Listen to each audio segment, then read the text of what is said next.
अगर आप लोग भी किसी कॉम्पिटिटिव एग्जाम की तैयारी करते हो, चाहे फिर वो सेंट्रल गवर्नमेंट एग्जाम हो या फिर कोई भी स्टेट एग्जाम हो जहां पर आपसे जीके और जीएस में साइंस के क्वेश्चन पूछे जाते हैं, तो आज का ये वीडियो आप लोग के लिए बहुत ज़रूरी होने वाला है। क्योंकि आज मैं आपको टोटल 50 ऐसे क्वेश्चंस कराने वाला हूँ जो कि आपके एग्जाम के पॉइंट ऑफ व्यू से काफ़ी इंपॉर्टेंट है। और ये सारे क्वेश्चन पिछली परीक्षाओं में पूछे भी गए हैं और इनके आने की संभावनाएं बहुत ज़्यादा है। तो चलिए हम लोग देखते हैं इस वीडियो में हर एक क्वेश्चन को। टोटल 50 क्वेश्चन है और ये इतने बेसिक क्वेश्चन है कि आप सभी को ये क्वेश्चन पता होने ही होने चाहिए। तो चलिए देखते हैं सबसे पहले क्वेश्चन से। तो सबसे पहला क्वेश्चन यहाँ पर लिखा हुआ है कि वायुमंडल की सापेक्ष आर्द्रता मापी जाती है।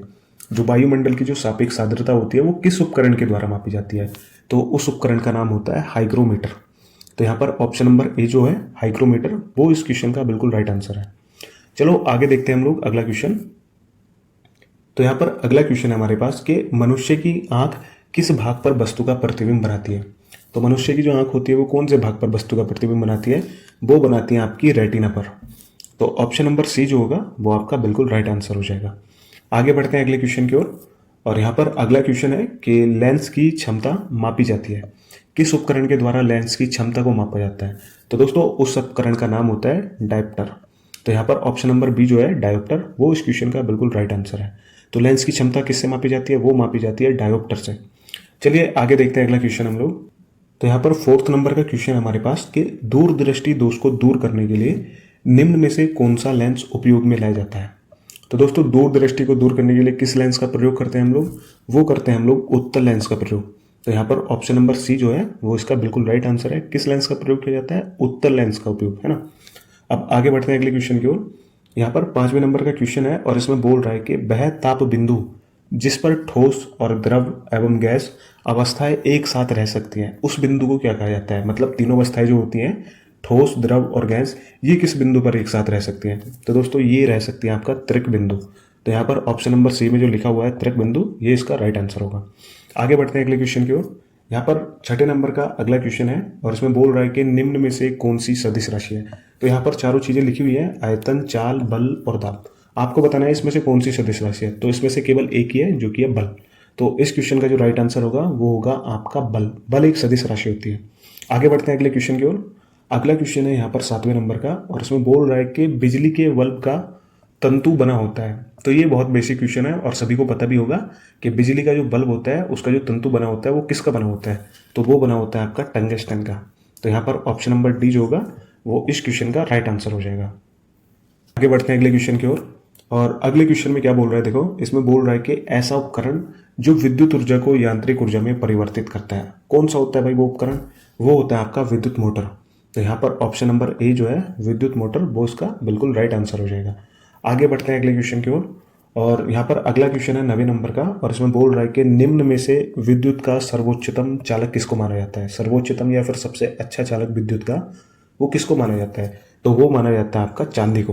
तो यहाँ पर ऑप्शन नंबर डी जो है चांदी, वो इस क्वेश्चन का बिल्कुल राइट आंसर है। आगे बढ़ते हैं हम लोग अगले क्वेश्चन को देखते हैं। यहाँ पर 10वें नंबर का क्वेश्चन है और इसमें बोल रहा है कि प्रकाश का वेग सर्वाधिक होता है।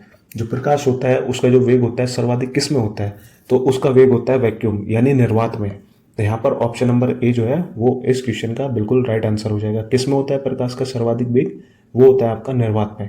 आगे बढ़ते हैं अगले क्वेश्चन की ओर। दोस्तों अगला क्वेश्चन है यहाँ पर कि आकाश का नीला रंग, आकाश जो हमको नीला दिखाई देता है वो किसके कारण दिखाई देता है? तो दोस्तों आकाश का नीला रंग किसके कारण दिखाई देता है? वो दिखाई देता है प्रकीर्णन के कारण, मतलब प्रकाश के प्रकीर्णन के कारण। तो ऑप्शन नंबर ए जो होगा वो इसका बिल्कुल सही उत्तर होगा। आगे बढ़ते हैं अगले क्वेश्चन की ओर। और यहाँ पर अगला क्वेश्चन लिखा हुआ है कि परमाणु नाभिक में कौन से मुख्य घटक कण होते हैं? तो कौन से कण होते हैं? उसमें प्रोटॉन भी होते हैं और न्यूट्रॉन भी होते हैं। तो इसका जो राइट आंसर होगा वो होगा उपयुक्त दोनों। तो यहाँ पर ऑप्शन नंबर सी जो है वो इसका बिल्कुल राइट आंसर है। आगे बढ़ते हैं अगले क्वेश्चन की ओर। दोस्तों 13वें नंबर का क्वेश्चन है और इसमें बोल रहा है कि निम्न में से कौन सी नोबल गैस है? तो नोबल गैस कौन सी है आपको बताना है इसमें। तो नोबल गैस होती है आपकी हीलियम। तो इसका ऑप्शन नंबर सी बिल्कुल राइट आंसर होगा। आगे बढ़ते हैं अगले क्वेश्चन की ओर। यहाँ पर 14वें नंबर का क्वेश्चन है और इसमें बोल रहा है कि निम्न में से किसकी मात्रा अम्ल वर्षा में सबसे अधिक होती है? जो अम्ल वर्षा होती है तो उसमें सबसे अधिक मात्रा किसकी होती है? तो उसमें सबसे अधिक मात्रा होती है आपकी सल्फ्यूरिक अम्ल यानी H2SO4। तो ऑप्शन नंबर सी जो होगा वो बिल्कुल राइट आंसर होगा। इसको क्या बोला जाता है? सल्फ्यूरिक अम्ल, और सल्फ्यूरिक अम्ल का रासायनिक सूत्र होता है H2SO4। चलिए आगे बढ़ते हैं अगले क्वेश्चन की ओर। दोस्तों अगला क्वेश्चन है और इसमें बोल रहा है कि बेकिंग सोडा का रासायनिक सूत्र क्या होता है। तो बेकिंग सोडा का रासायनिक सूत्र क्या होता है? वो होता है आपका सोडियम बाइकार्बोनेट यानी NaHCO3। ऑप्शन नंबर बी इसका बिल्कुल राइट आंसर होगा, NaHCO3। तो ऑप्शन नंबर बी इस क्वेश्चन का राइट आंसर है। आगे बढ़ते हैं अगले क्वेश्चन की ओर। दोस्तों अगला क्वेश्चन है कि वर्षा की बूंद यानी वर्षा की बूंद गोलाकार आकृति का कारण क्या होता है। जो वर्षा की बूंदे होते हैं उनकी जो आकृति होती है गोलाकार बूंदों की, तो किस कारण से होती है वो? तो दोस्तों वो होती है आपका पृष्ठ तनाव के कारण, यानी ऑप्शन नंबर बी पृष्ठ तनाव इसका बिल्कुल राइट आंसर होगा। आगे बढ़ते हैं अगले क्वेश्चन की ओर। दोस्तों अगले क्वेश्चन में बोल रहा है कि सिगरेट लाइटर में निम्न में से कौन सी गैस प्रयुक्त होती है। या फिर लाइटर जो होता है सिगरेट जलाने वाला, देखा होगा आपने, तो उसमें जो गैस होती है वो कौन सी गैस प्रयुक्त होती है? तो दोस्तों उसमें होती है आपका ब्यूटेन। तो ऑप्शन नंबर ए इसका बिल्कुल राइट आंसर होगा, ब्यूटेन उसमें अधिक मात्रा में होती है। आगे बढ़ते हैं अगले क्वेश्चन की ओर। अगला क्वेश्चन है यहाँ पर कि फोटोग्राफी में कौन सा अम्ल प्रयोग किया जाता है। जो फोटोग्राफी होती है उसमें किस अम्ल का प्रयोग किया जाता है? तो दोस्तों उसमें किया जाता है ऑक्जेलिक अम्ल। तो ऑप्शन नंबर बी जो होगा वो इसका राइट आंसर होगा। किसका प्रयोग होता है फोटोग्राफी में? वो होता है ऑक्जेलिक अम्ल का प्रयोग। तो ऑप्शन नंबर बी इसका बिल्कुल राइट आंसर होगा। चलिए अगले क्वेश्चन की ओर बढ़ते हैं हम लोग। दोस्तों यहाँ पर अगला क्वेश्चन है 19वें नंबर का और इसमें बोल रहा है कि निम्न में से किस गैस का उपयोग कच्चे फलों को पकाने में प्रयोग किया जाता है। किसका प्रयोग किया जाता है कच्चे फलों को पकाने के लिए? कौन सी गैस है वो? तो दोस्तों वो होती है आपकी एथिलीन। तो यहाँ पर ऑप्शन नंबर सी यानी एथिलीन इसका राइट आंसर होगा। कच्चे फलों को पकाने के लिए जो गैस प्रयुक्त होती है उसका नाम है एथिलीन। आगे बढ़ते हैं अगले क्वेश्चन की ओर। यहाँ पर अगले क्वेश्चन लिखा हुआ है और इसमें बोला गया है कि बुलेट प्रूफ जैकेट जो होती है उसके निर्माण में किस बहुलक पदार्थ का प्रयोग किया जाता है। जो बुलेट प्रूफ जैकेट्स होते हैं उसके निर्माण में जो बहुलक पदार्थ का प्रयोग होता है वो किसका होता है? तो दोस्तों वो होता है आपका केवलर का, यानी ऑप्शन नंबर सी केवलर इसका बिल्कुल राइट आंसर होगा। आगे बढ़ते हैं अगले क्वेश्चन की ओर और यहाँ पर 21वें नंबर का क्वेश्चन है और इसमें लिख रहा है कि सिरके में कौन सा अम्ल पाया जाता है। जो सिरका होता है आपने देखा भी होगा सिरका, तो बोल रहा है कि सिरके में कौन सा अम्ल पाया जाता है। तो दोस्तों उसमें पाया जाता है एसिटिक अम्ल आपका। तो ऑप्शन नंबर डी यानी एसिटिक अम्ल क्या होता है? CHCOOH, CH3COOH इसको बोलते हैं आप लोग। ये एसिटिक अम्ल का रासायनिक सूत्र होता है जो कि सिरके में पाया जाता है, यानी ऑप्शन नंबर डी जो होगा वो इसका बिल्कुल राइट आंसर होगा। आगे बढ़ते हैं अगले क्वेश्चन की ओर। दोस्तों अगला क्वेश्चन है तरलीकृत पेट्रोलियम गैस यानी LPG जो होती है उसके मुख्य अवयव कौन से हैं। तो दोस्तों एथिलीन गैस के जो मुख्य घटक होते हैं वो कौन कौन से होते हैं? केवल दो ही होते हैं, प्रोपेन और ब्यूटेन। तो यहाँ पर ऑप्शन नंबर सी जो है प्रोपेन एवं ब्यूटेन इसका राइट आंसर होगा। जो LPG में अवयव होते हैं वो प्रोपेन और ब्यूटेन होते हैं। आगे बढ़ते हैं अगले क्वेश्चन की ओर। दोस्तों 23वें नंबर का क्वेश्चन है और इसमें बोल रहा है कि निम्न में से किस रसायन का प्रयोग कृत्रिम वर्षा कराने में किया जाता है। जो आर्टिफिशियल रेन होती है उसको कराने के लिए कौन से रसायन केमिकल का प्रयोग किया जाता है? तो दोस्तों उसको कराने के लिए प्रयोग किया जाता है आपका सिल्वर आयोडाइड, यानी option number A silver iodide इसका राइट आंसर होगा। जो आर्टिफिशियल रेन होती है उसको कराने में जो केमिकल का प्रयुक्त होता है वो होता है सिल्वर आयोडाइड। तो ये आपको याद रखना है। आगे बढ़ते हैं अगले क्वेश्चन की ओर। दोस्तों अगला क्वेश्चन है 24वें नंबर का और इसमें बोल रहा है कि प्रोटीन संश्लेषण में किन कोशिकांगों की भूमिका सबसे महत्वपूर्ण होती है। तो जो प्रोटीन संश्लेषण होता है उसमें कौन से कोशिकांग होते हैं जिनकी सबसे महत्वपूर्ण भूमिका होती है? तो दोस्तों वो होते हैं अंतःप्रादायी जालिका एवं राइबोसोम। तो ऑप्शन नंबर सी जो होगा वो इसका राइट आंसर होगा। क्या? अंतःप्रादायी जालिका एवं राइबोसोम। तो ऑप्शन नंबर सी इसका बिल्कुल राइट आंसर होगा। आगे बढ़ते हैं अगले क्वेश्चन की ओर। दोस्तों अगला क्वेश्चन है 25वें नंबर का और इसमें बोल रहा है कि निम्न में से कौन सा कोशिकांग पावर हाउस कहलाता है। तो पावर हाउस हम लोग किसको बोलते हैं? ये हमने बायोलॉजी में बहुत पहले पढ़ा था। तो किसको बोलते हैं दोस्तों? वो बोला जाता है माइटोकॉन्ड्रिया को। तो ऑप्शन नंबर सी इसका राइट आंसर हो जाएगा। आगे बढ़ते हैं अगले क्वेश्चन की ओर। दोस्तों अगला क्वेश्चन है यहाँ पर 26वां और इसमें बोल रहा है कि मेंडल के आनुवंशिकता का सिद्धांत किस पर आधारित है।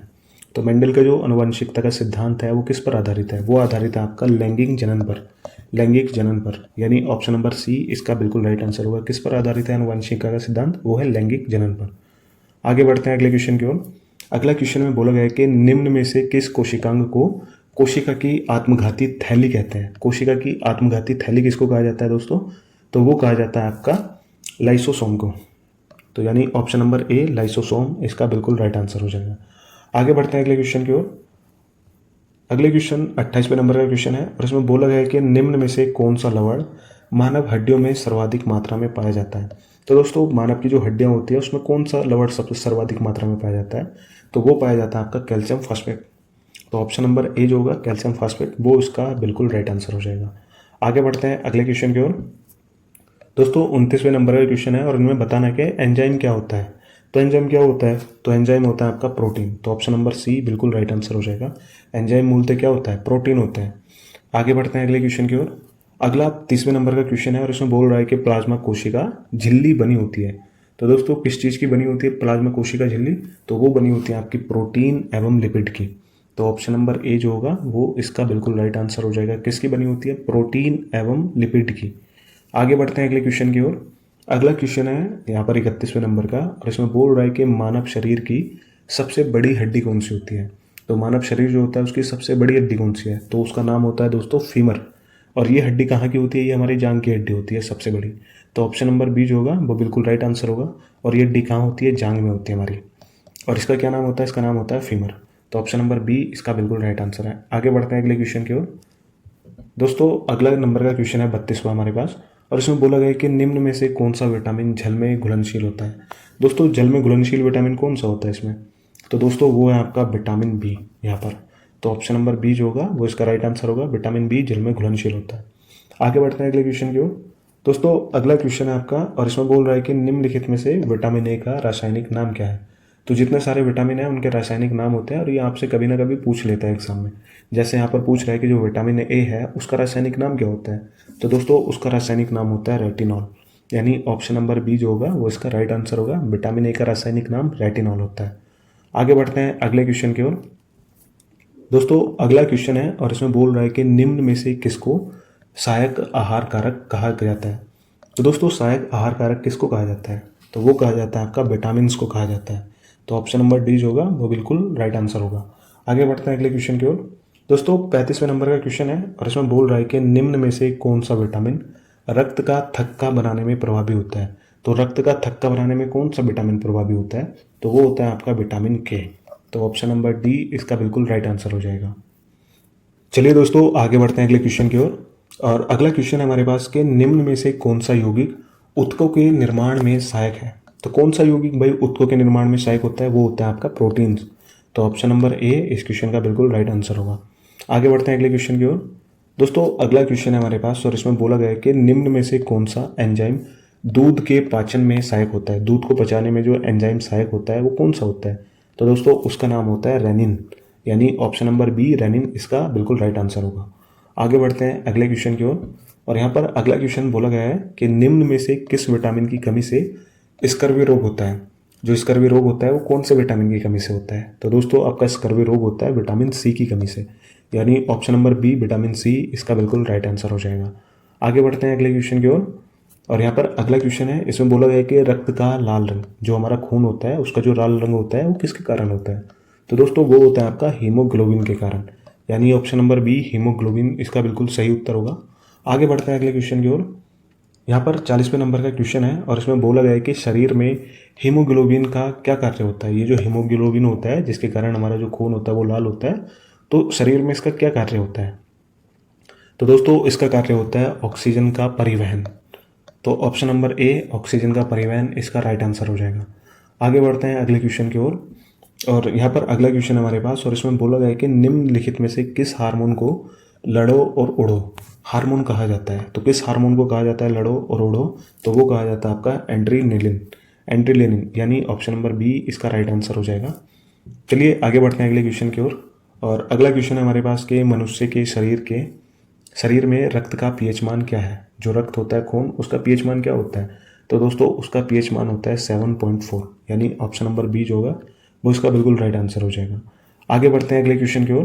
दोस्तों अगला क्वेश्चन है हमारे पास और इसमें बोला गया है कि निम्न में से कौन सा हार्मोन शरीर में ग्लूकोज की मात्रा को नियंत्रित करता है। जो ग्लूकोज की मात्रा होती है शरीर में उसको नियंत्रित करने का काम कौन सा हार्मोन्स करता है, तो दोस्तों वो करता है आपका इंसुलिन। यानी ऑप्शन नंबर ए इंसुलिन बिल्कुल राइट आंसर हो जाएगा। आगे बढ़ते हैं अगले क्वेश्चन की ओर।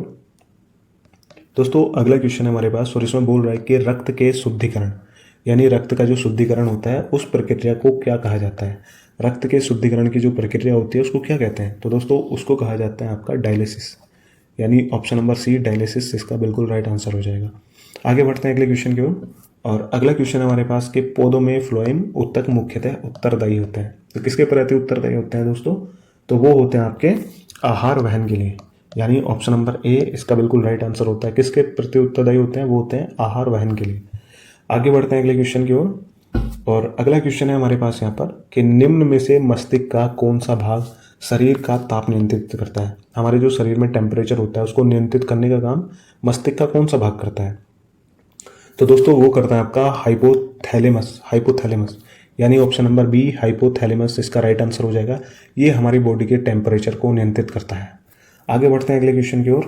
और अगला क्वेश्चन है हमारे पास कि पौधे नाइट्रोजन को किस रूप में ग्रहण करते हैं? जो पेड़ पौधे होते हैं वो नाइट्रोजन को जो ग्रहण करते हैं वो किस रूप में करते हैं? तो वो करते हैं आपका नाइट्रेट के रूप में, यानी ऑप्शन नंबर बी बिल्कुल इसका राइट आंसर हो जाएगा। किस रूप में करते हैं? नाइट्रेट के रूप में। आगे बढ़ते हैं अगले क्वेश्चन की ओर। और यहाँ पर 48 नंबर का क्वेश्चन है और इसमें बोला गया है कि निम्न में से कौन सा पादप ऊतक पौधों में जल वहन के लिए उत्तरदायी है? तो दोस्तों कौन सा पादप ऊतक है जो पौधों में जल वहन के लिए उत्तरदायी है? तो वो है आपका जाइलम, यानी ऑप्शन नंबर ए जाइलम इसका बिल्कुल राइट आंसर हो जाएगा। आगे बढ़ते हैं अगले क्वेश्चन की ओर। और हमारे पास अगला क्वेश्चन है कि निम्न में से कौन सा पादप हार्मोन्स शिखर प्रधानता के लिए उत्तरदायी है? तो दोस्तों कौन सा पादप हार्मोन्स होता है जो शिखर प्रधानता के लिए उत्तरदायी होता है? तो वो होता है आपका ऑक्सिन, यानी ऑप्शन नंबर ए ऑक्सिन इसका बिल्कुल राइट आंसर हो जाएगा। चलो भाई लास्ट क्वेश्चन देखते हैं इस वीडियो का, जो कि है 50वें नंबर का क्वेश्चन। और इसमें बोला गया है कि निम्न में से कौन हमारे शरीर का सबसे दृढ़ यानी सबसे कठोर भाग जो होता है मनुष्य के शरीर का वो कौन सा होता है? तो यहाँ पर 4 ऑप्शन है। अस्थि यानी जो हड्डियाँ होती है वो होती है, या दंत वलक ये मसूड़ों के नीचे का भाग होता है, और या फिर डेंटिन या फिर मांसपेशी। तो दोस्तों मनुष्य के शरीर का जो सबसे कठोर भाग होता है वो होता है आपका दंत वलक। और ये वाला जो क्वेश्चन है ये आपका यूपी पुलिस कांस्टेबल जो सन 2023 में वैकेंसी आई थी 60,000 वाली, उसमें ये किसी ना किसी शिफ्ट में आया था, तो वहाँ से इस क्वेश्चन को उठाया गया है। तो सबसे कठोर भाग जो होता है वो होता है आपका दंत वलक, और ये कहाँ पर होता है? ये होता है मसूड़ों के नीचे, मसूड़ों के नीचे। तो बस भाई यही थे आपके टॉप 50 क्वेश्चन, और ये बिल्कुल बेसिक क्वेश्चन थे आपके जनरल साइंस के, जो कि मुझे लगा कि आप लोगों को पता होने चाहिए। और मुझे लगता है कि आप सभी को ये सारे क्वेश्चन ऑलरेडी पता होंगे। तो जिन भी बच्चों को ऐसा लगता है कि हाँ मुझे सारे क्वेश्चन पता थे, तो आप लोग कमेंट में बताना कि आपको इनमें से कितने क्वेश्चन ऑलरेडी पता थे। तो बस यही था इस वीडियो में, बाकी हम लोग मिलते हैं अगले वीडियो में।